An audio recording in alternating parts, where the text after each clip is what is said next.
Ladies and gentlemen, today we step into a territory both taboo and transformative, not to scandalize but to awaken, not to moralize but to understand.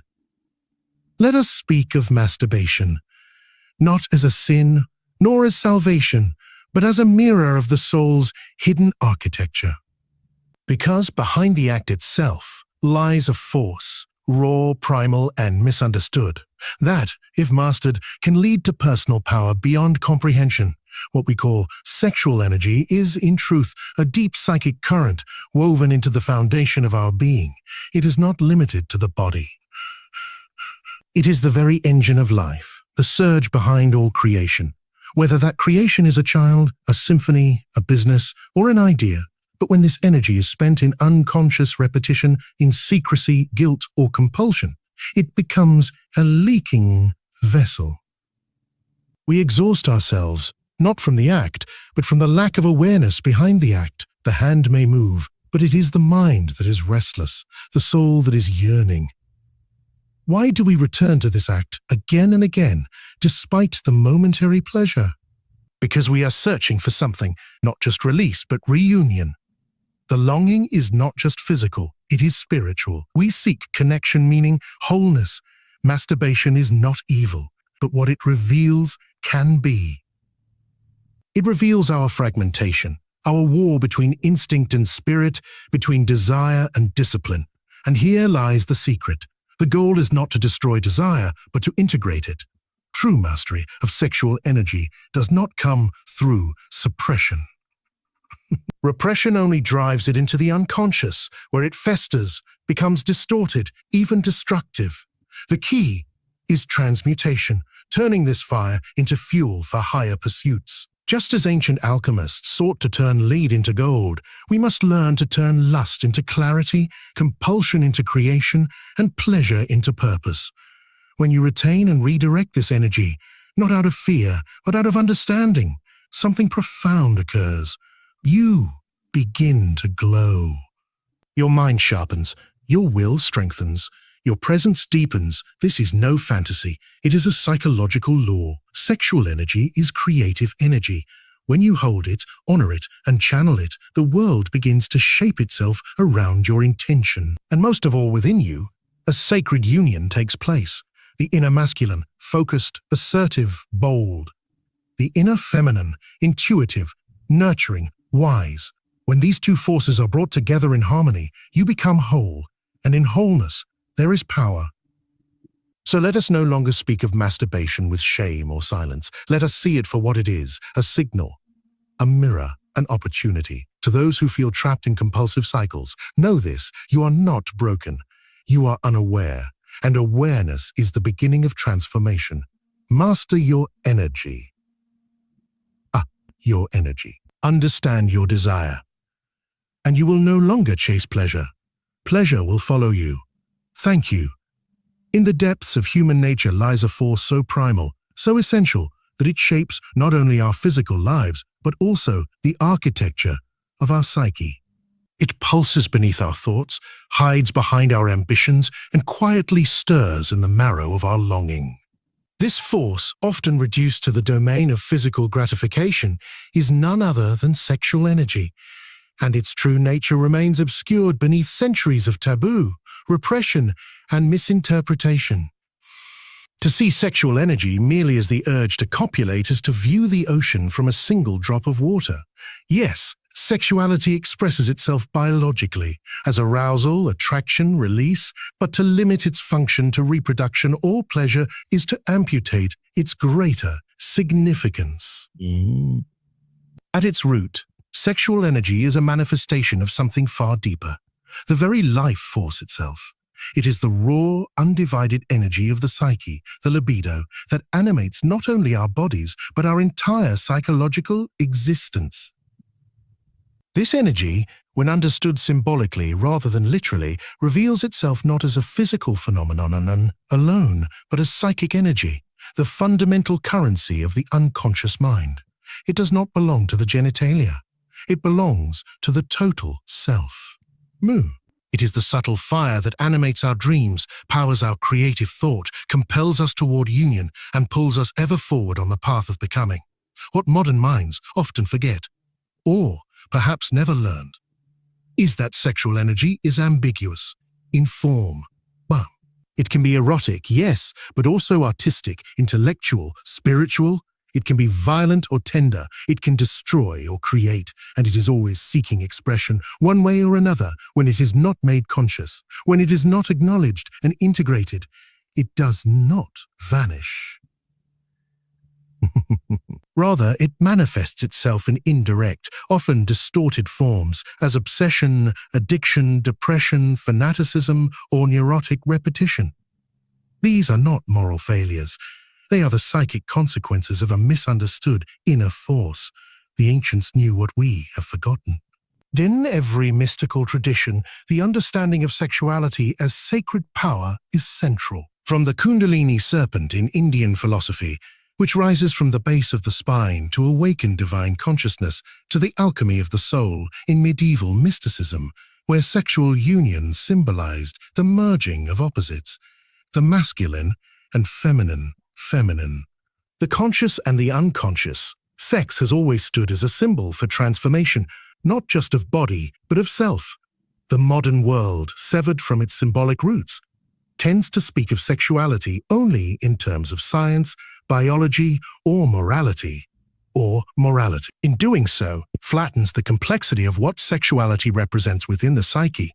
Our obsession with measuring hormones, tracking arousal responses, or quantifying orgasms might yield data, but it does not yield wisdom. It does not tell us why a man might feel spiritually empty after compulsive masturbation.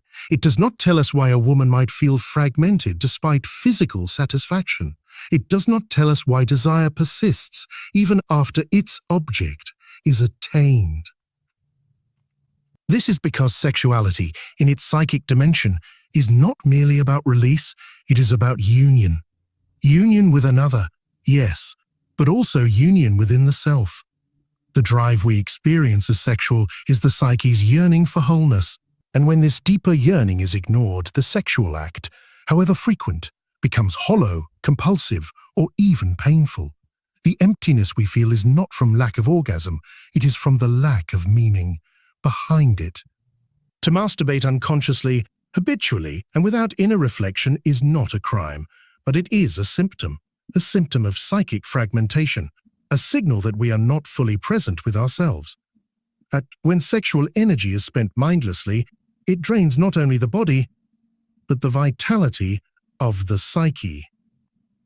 We are left weaker, not because we are lost semen. When we witness our desire, when we approach the act not as compulsion but as communication with the self, we begin to unravel the symbolic messages buried within it. Why do I feel the need to escape?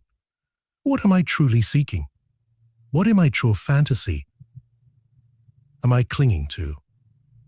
Who within me is reaching out for connection? The child, the lover, the exile. These are not superficial questions. They are portals to the unconscious. Every sexual fantasy is a symbol. Every arousal is a compass pointing toward a hidden inner reality.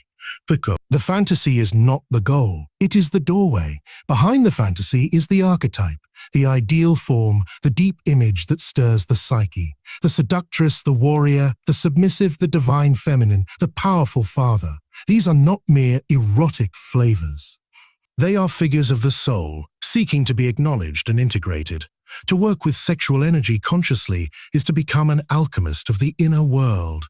One no longer uses sex simply to escape tension or fulfill instinct. Instead, one learns to direct this energy, to store it, move it, transmute it into something more refined. This is not about celibacy for its own sake. It is about the art of holding one's energy long enough to discover what it can become when not immediately discharged. One. It is in this pause, in the sacred tension, that transformation begins. Creative genius often springs from this redirected libido.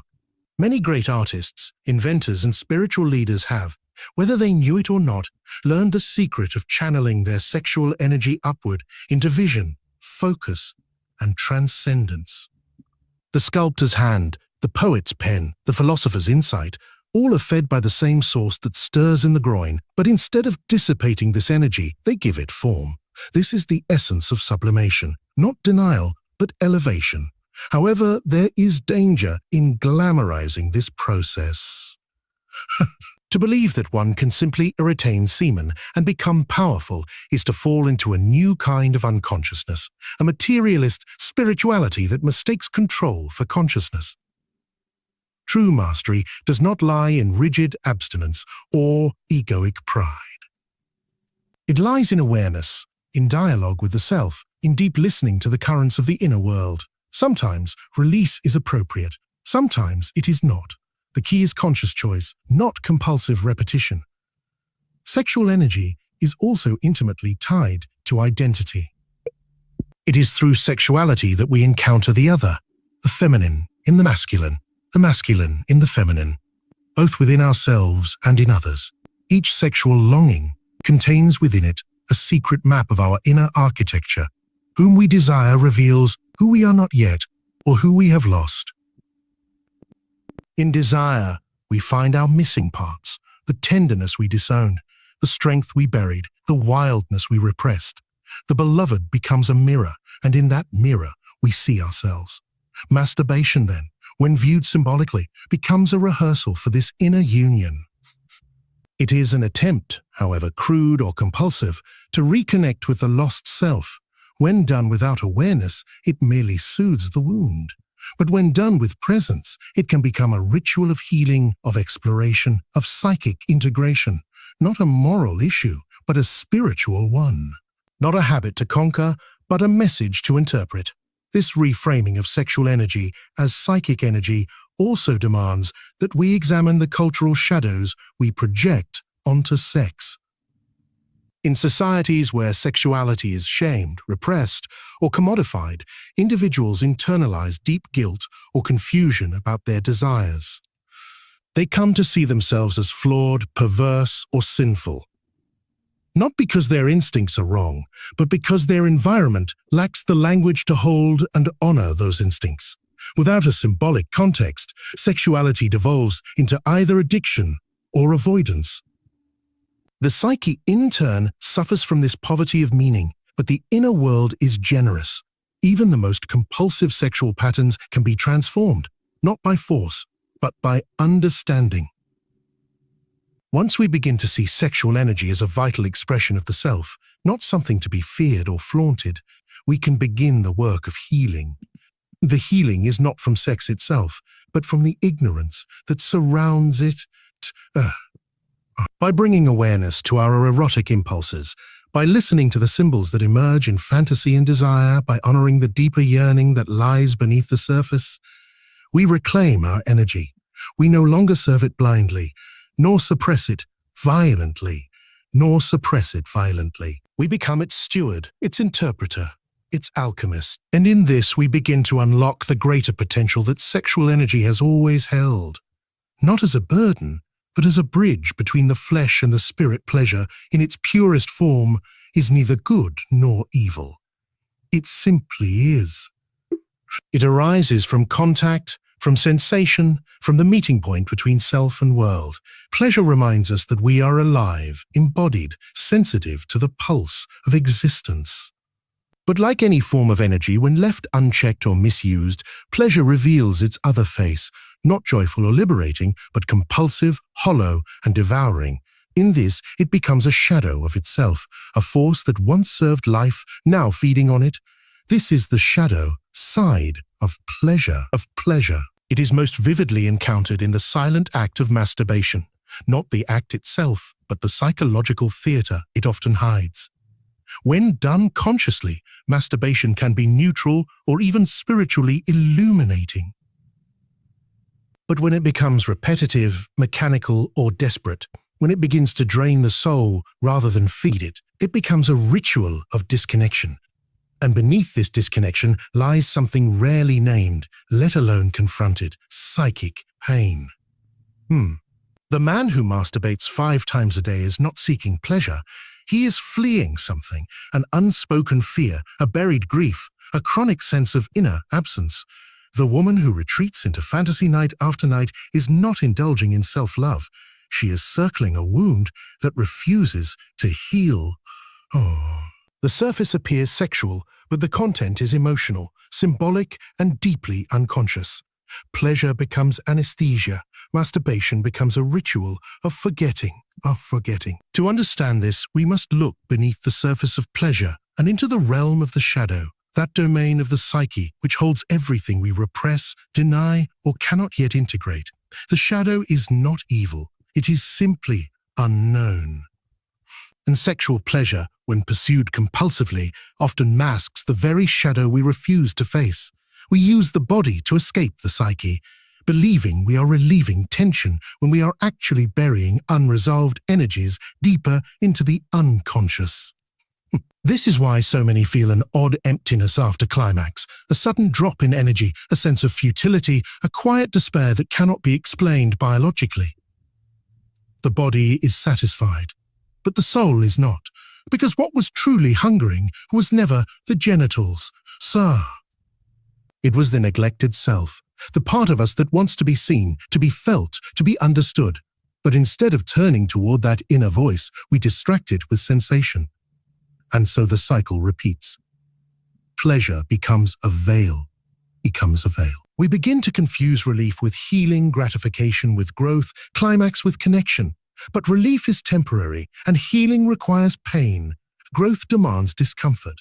Connection requires vulnerability. These are all things the compulsive pattern avoids. Instead, the pattern functions as a closed loop. Desire, action, release, emptiness, guilt, and then the return of desire. Like a snake devouring its own tail, the act becomes self-consuming. What is truly happening here is that the soul is trying to speak and we are silencing it with dopamine. The shadow emerges through the libido, asking to be known, not with words, but through urges, images, fantasies. It comes as a figure in the mind, a sensation in the body, a longing that is more than erotic. The shadow speaks in symbols, but we interpret its message literally. We see arousal, and we think the answer is release. But often, the arousal is not erotic in origin. It is emotional, spiritual, existential. The libido is not so much demanding sex as it is demanding integration. It wants us to become whole. And the repetitive pursuit of pleasure is often a symptom of a fragmented psyche trying to restore its lost center. The pleasure is not the disease. It is the compensation. It is the bandage placed over the wound of meaninglessness, of rejection, of spiritual isolation. Masturbation becomes a language, crude, primitive, symbolic, through which the soul tries to say, I am not okay. Many people experience this cycle in silence, too ashamed to name it, too addicted to break it, and too disconnected to even understand what's happening. They live in paradox, feeling powerful during the act and powerless after it, feeling intimate with themselves, yet more alienated each time. The hand touches the body, but the soul remains untouched. The sensation is real, but the intimacy is false. This is the condition of psychic disembodiment. The body is used not as a sacred vessel, but as a numbing mechanism. The ritual is physical, but the wound is psychic. And the tragedy is that most never stop to ask what they are actually doing. Or why. They don't examine the compulsion. They don't ask, what am I running from? Or what part of me is trying to be heard? Instead, they follow the loop again and again and again, not because they are evil or broken, but because they are unconscious. When we begin to peel back the layers of compulsive pleasure, we often find core emotional experiences that were never metabolized: childhood neglect, shame around sexuality, fear of intimacy, anxiety about power, control, or identity. Sometimes it is trauma. Sometimes it is a subtle but chronic sense of unworthiness. These experiences become embedded in the psyche, not as memories, but as energetic patterns, and the libido, being the great amplifier of psychic content, eventually fuses with these wounds. This is why certain fantasies return again and again, why we fetishize control, submission, humiliation, worship, or danger. The sexual images we fixate on are not just arousing, they are symbols of our inner world. They are dramas in which our unprocessed emotional energies play out, over and over and over. And without consciousness, we become actors trapped in a script we did not write and cannot escape. Masturbation becomes a compulsive performance, not of freedom, but of unacknowledged pain. It is here that the archetypes begin to reveal themselves: the abandoned child, the punishing parent, the seductress, the predator, the victim, the savior. These figures live inside us, often unintegrated, often split off into the shadow, but sexuality, and especially masturbation, provides a ritual space where they emerge, not in words, but in imagery and emotion. The mind creates a stage, and the libido calls forth its cast. And in this symbolic drama, the soul is telling us what it has endured and what it needs. But because we do not speak the language of the unconscious, we miss the meaning entirely. We see only the physical aspect, the ejaculation, the moan, the release. We judge ourselves for the act, or celebrate it, or normalize it, but we rarely listen to it. We rarely see it as a coded message from the depths of the psyche. And so, the deeper need remains unmet, the wound remains unhealed, and the cycle of shadowed pleasure continues. What is required here is not repression, but reflection, not moral panic, but psychological insight. To break the cycle, we must begin to sit with the very thing we've been trying to escape, to feel the tension without immediately resolving it, to witness the desire without rushing to gratify it. To ask, who is this for? What am I really seeking? What does this pattern want me to know about myself? In asking these questions, we create a gap, a space between impulse and action. And in that space, something new can emerge. Self-awareness. The unconscious becomes conscious. Conscious. The shadow is no longer feared, but met. The arousal is not dismissed, but interpreted. We move from acting out to acting with the whole self, not just its fragmented parts. But this is no small task. It requires courage, patience, and the willingness to sit in discomfort. The shadow does not reveal itself easily. It hides behind defenses, habits, and rationalizations. It wears the mask of pleasure, but it holds behind it the face of pain. And yet, the confrontation with shadow is not punishment. It is initiation. It is the beginning of inner maturity, of psychic wholeness. The paradox is this: the more we flee from the shadow, the more we become its puppet. But when we face it, when we listen to the messages behind our compulsions, we begin to reclaim our power. Not the power of ego, control, or performance, but the power of integration. The kind of power that comes from being fully human, fully aware, fully alive.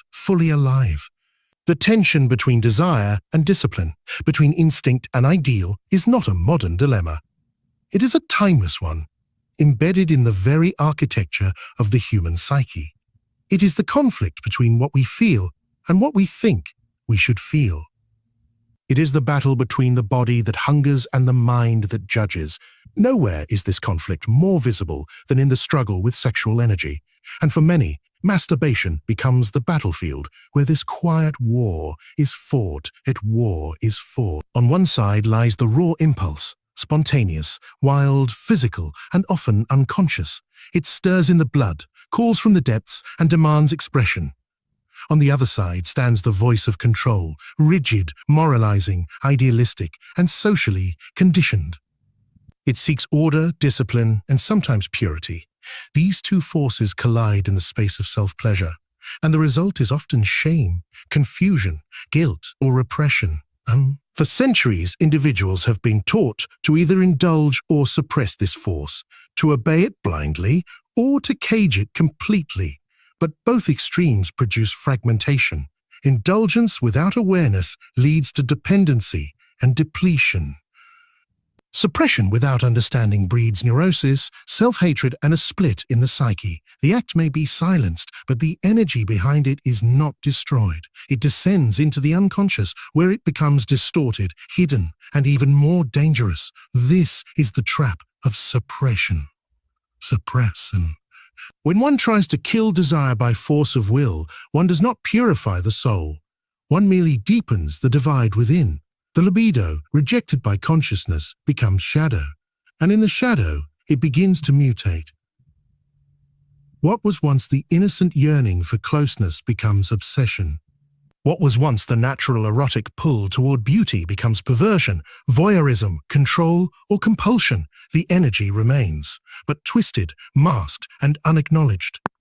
The great error lies in believing that mastery means eradication.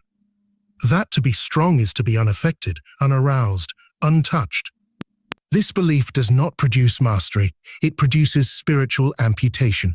It severs the individual from a vital source of power. It cuts off the root system that nourishes creativity, passion, and inner fire. One becomes cold, sterile, disconnected, not enlightened, but hollow. True mastery of sexual energy, and indeed of any instinct, does not come through suppression. It comes through integration. This word means something precise in the language of depth psychology. It is the process by which unconscious material is brought into conscious awareness and made part of the total personality. It is not about dominating the instinct, nor about being dominated by it. Oh. It is about entering into dialogue with it, listening, understanding, transforming. To integrate is to hold the tension between opposites without collapsing into either extreme. It is to feel desire without needing to obey it, and to experience self-restraint without becoming numb. It is a higher psychological function, one that requires inner space, attention, and honesty. It is the act of sitting with the fire, not dousing it, nor leaping into it. Only in this middle place, this inner crucible, can transformation begin. For many, the idea of irritating sexual energy becomes attractive as a path to power. They discover the ancient teachings on semen retention, tantra, or celibacy, and believe that if they can just avoid the act, they will become strong, magnetic, enlightened. But if this is done without integration, it becomes another form of suppression, this time cloaked in spirituality. They may stop masturbating, but inside, the fantasy continues. The mind is flooded with desire. The body is tense with frustration. The shadow is alive and well, now dressed in white robes. This kind of abstinence is not mastery. It is repression with spiritual makeup. Integration, by contrast, does not begin with rules. It begins with observation. One must first see the desire clearly, where it comes from, what it wants, how it arises, and what it conceals. One must witness the emotional texture around it, the loneliness, the longing, the rage, the craving for intimacy. And one must be brutally honest about how one uses masturbation. Is it escape? Is it comfort? Is it rebellion? Is it punishment? This kind of inquiry is not moralistic. It is psychological. It asks not, is this right or wrong? But what is this really about? In asking that question and staying with it, the individual begins to enter into conscious relationship with the instinct, and this is the beginning of integration. In practical terms, integration means allowing sexual energy to exist without always needing to discharge it. It means learning to hold arousal like a flame in the hands, not to smother it, but to feel its heat and discover what else it can become. Arousal is not just physical. It is also symbolic. It is the stirring of potential, of life force, of creative charge.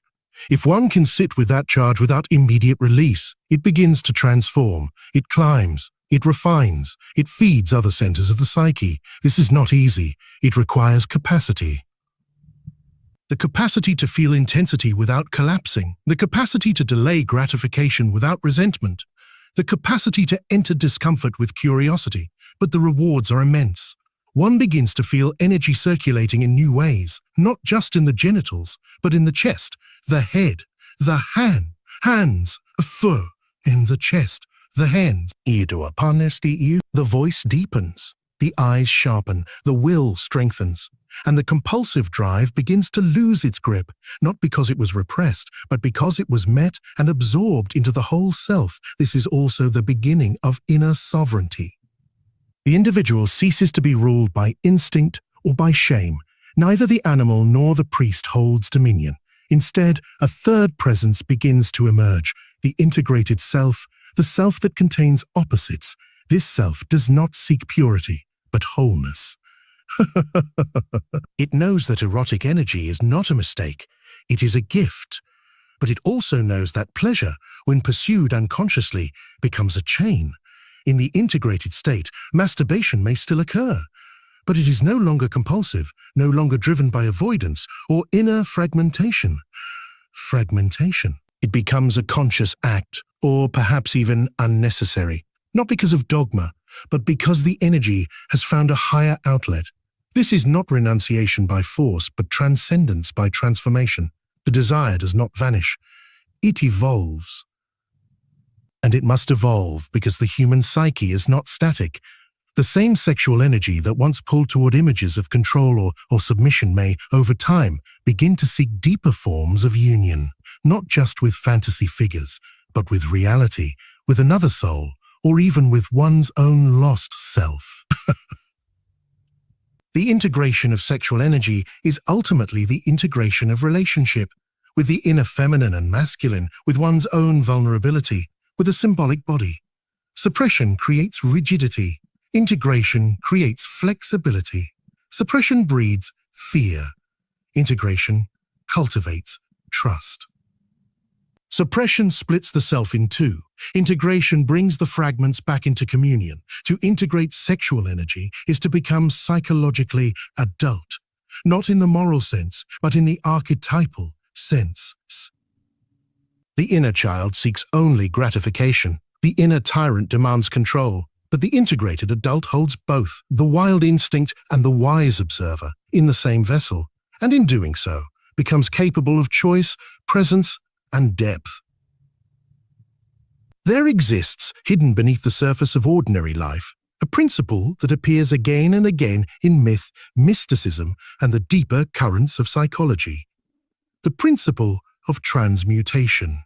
In ancient alchemy, it was said that lead could be transformed into gold, not through mechanical manipulation, but through the elevation of substance, by passing it through stages of purification, refinement, and integration.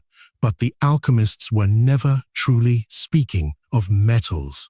The true work, the magnum opus, was always inner. The lead was symbolic of the unconscious self, dense and unrefined, heavy with instinct and shadow. The gold was the radiant, awakened soul, the self brought into wholeness, and the fire that accomplished this transformation, heaven. It was libido, psychic energy, life force, sexual energy. Sexual energy, when viewed in this light, is not a burden to be managed, nor a temptation to be avoided. It is the prima materia of the soul's transformation. It is the base material which, when passed through the fire of consciousness, becomes the fuel for something higher, art, vision, leadership, depth, and love. But this process does not happen automatically. Left unconscious, sexual energy tends to flow downward and outward, toward gratification, toward escape, toward temporary discharge. It seeks release, not realization. And this is not a flaw in the energy itself, but in the awareness of the one who carries it. Without guidance, fire burns, fire burns. But with guidance, it illuminates and creates.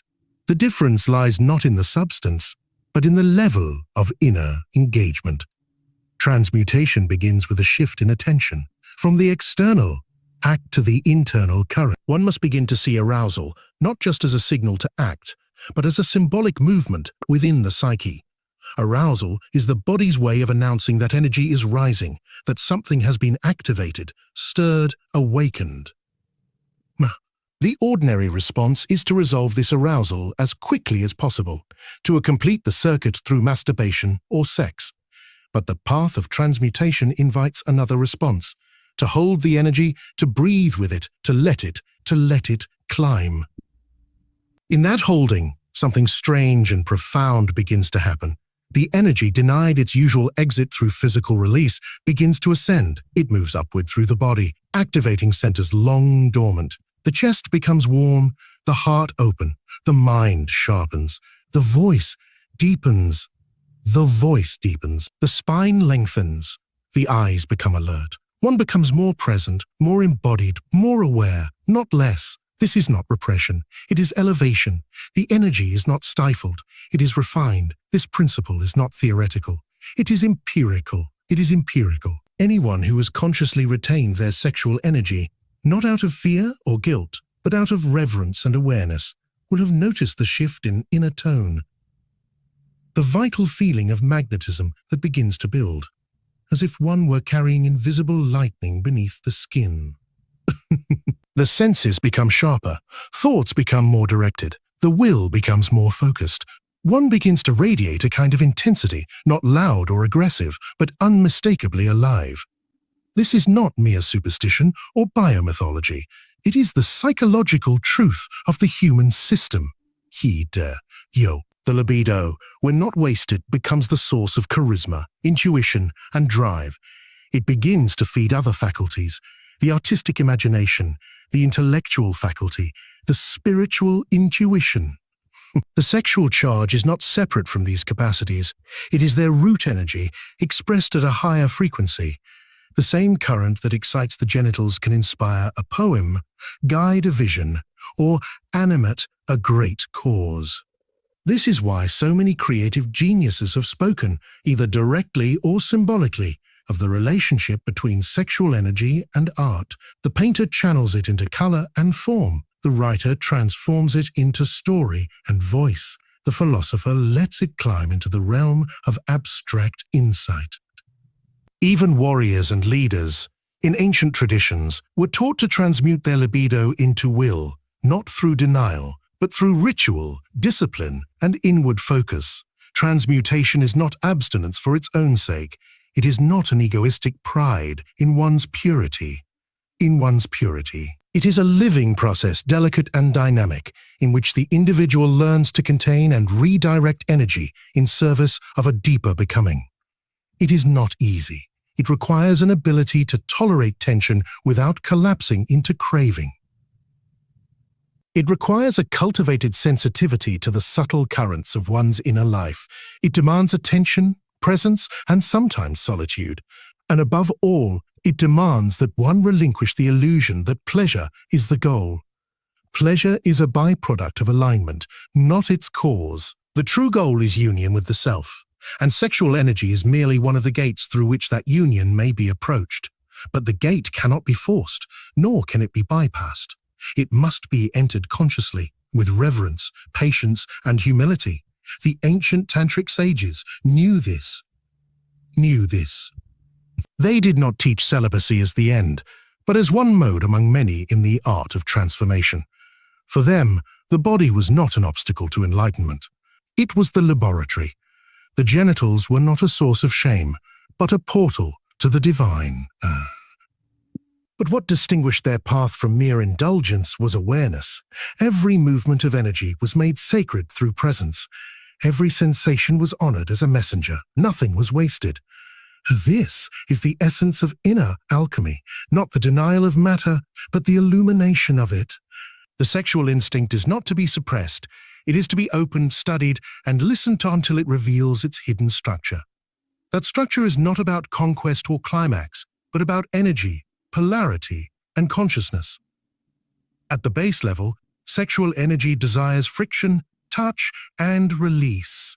At the symbolic level, it desires union, transformation, and wholeness. When we masturbate compulsively, we remain at the base level, burning fuel for temporary warmth. But when we transmute, we ascend, allowing that same fuel to light a fire that does not consume, but illuminates.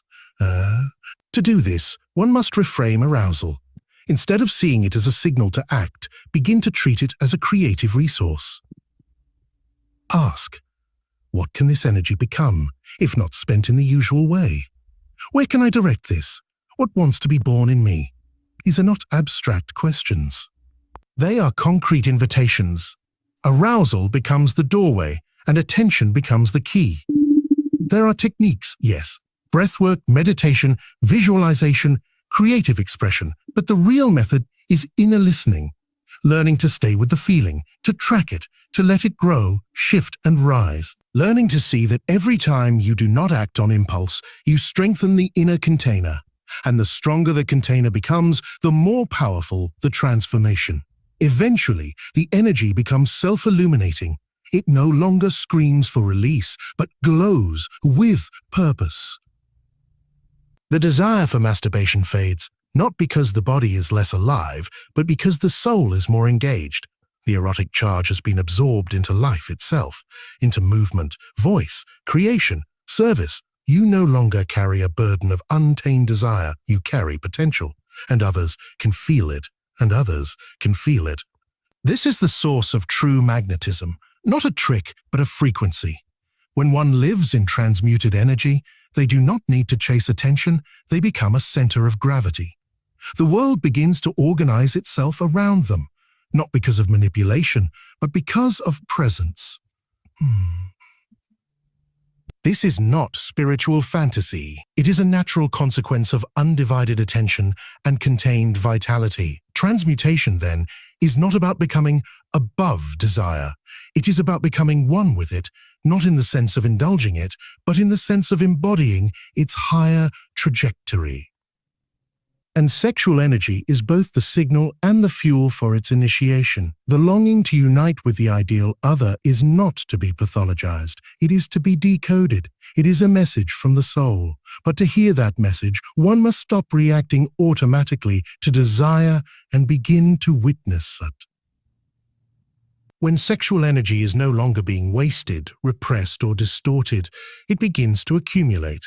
And in its accumulation, it does not merely sit dormant. It transforms. It turns inward. It walks into a room and shifts the air. This is the quality that emerges when a person reclaims what they had unconsciously given away for years. Their attention, their vitality, their will. Every compulsive ejaculation, every mechanical orgasm, every fantasy acted out without reflection, each was a small departure from the self. Not a sin, but a leak. A slow hemorrhaging of one's inner fire. And now, that fire is returning. The first thing that returns is clarity. The mind, no longer fogged by constant stimulation, begins to see with fresh eyes. The obsessive thoughts lose their grip. The fantasies lose their glamour. The idea of a release no longer feels like freedom, but like a betrayal of something sacred. The individual becomes more sensitive, not weaker but more tuned in. Subtle emotions rise to the surface, suppressed memories stir. The body begins to speak in a language that is not driven by hunger, but by resonance. Then comes will. Not the brittle will of self-denial, but the steady will of purpose. With energy no longer scattered, the psyche gains cohesion. Choices become easier. Boundaries become clearer. What once required force, getting up early, saying no, pursuing a creative path, now arises naturally because the internal resistance is dissolving. The same energy that once fed fantasy now fuels action. This is not suppression. It is sublimation. It is sublimation, the channeling of instinct into expression. The return of power is often disorienting at first. The nervous system, long used to quick highs and dopamine floods, now faces a new intensity, presence without escape. The quiet becomes louder. The mirror becomes harder to look into. The habits that once defined comfort begin to feel like chains. But beneath the discomfort lies a deeper current, a knowing that something essential has awakened, something that cannot be unremembered. This is the slow unveiling of dignity, not pride, not image, but the subtle sense of standing inside one's own life without apology. What is left is transparency, and in that transparency, strength. There is no formula for this transformation. It cannot be bought, memorized, or copied. It must be lived, step by step, moment by moment, through the direct experience of energy held, not discharged. He hailed, not discharged.